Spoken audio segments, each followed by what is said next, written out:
There's an old joke. Two elderly women are at a Catskill Mountain resort, and one of them says, "Boy, the food at this place is really terrible." The other one says, "Yeah, I know, and such small portions." Well, that's essentially how I feel about life. Full of loneliness and misery and suffering and unhappiness, and it's all over much too quickly. He's been depressed. All of a sudden, he can't do anything. Why are you depressed, Alvy? Tell Dr. Flicker. It's something he read. Something you read, huh? The universe is expanding. The universe is expanding? Well, the universe is everything, and if it's expanding, someday it will break apart, and that will be the end of everything. What is that your business? He stopped doing his homework. What's the point? What has the universe got to do with it? You're here in Brooklyn. Brooklyn is not expanding. It won't be expanding for billions of years yet, Alvy. And we've got to try and enjoy ourselves while we're here, huh? Huh? The other important joke for me is one that's usually attributed to Groucho Marx, but I think it appears originally in Freud's Wit and its relation to the unconscious. And it goes like this, I'm paraphrasing.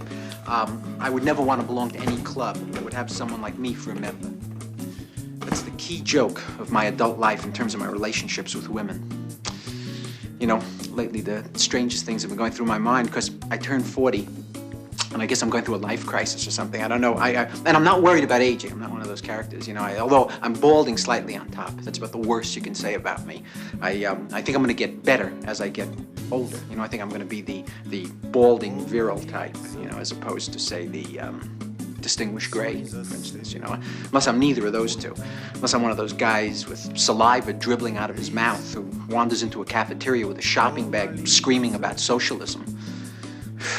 Annie and I broke up, and I still can't get my mind around that. You know, I keep sifting the pieces of the relationship through my mind and examining my life and trying to figure out where did the screw-up come, you know? And a year ago, we were in love, you know, and I just, and it's funny, I'm not a morose type. I'm not a depressive character. You know, I was a reasonably happy kid, I guess. I was brought up in Brooklyn during World War II.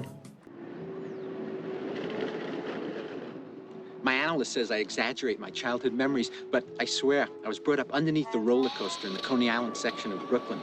Maybe that accounts for my personality, which is a little nervous, I think.